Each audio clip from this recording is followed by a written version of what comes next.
আসসালামু আলাইকুম এভরিওয়ান।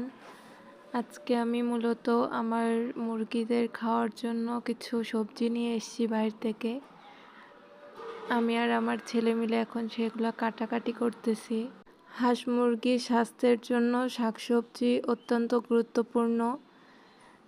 আর আমরা যারা বাসায় খাঁচাতে পালন করি তাদের অবশ্যই বিষয়টি খেয়াল রাখতে হবে যাতে তারা পর্যাপ্ত পুষ্টি পায়।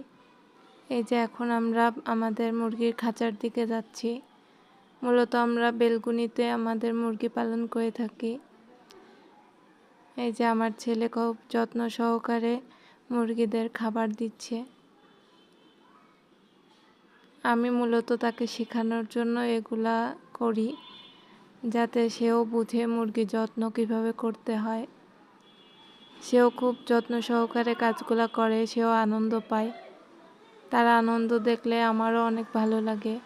আপনারা সকলে দোয়া করবেন সেজন্য একটা ভালো মানুষ হিসেবে গড়ে উঠতে পারে এবং এভাবেই তার পরিবারকে সাপোর্ট করতে পারে। আমার শখের মুরগিগুলো যেন সুস্থ থাকে এবং আমি যেন তাদের সুন্দরভাবে দেখাশোনা করতে পারি, এটাই সকলের কাছে দোয়া প্রার্থী।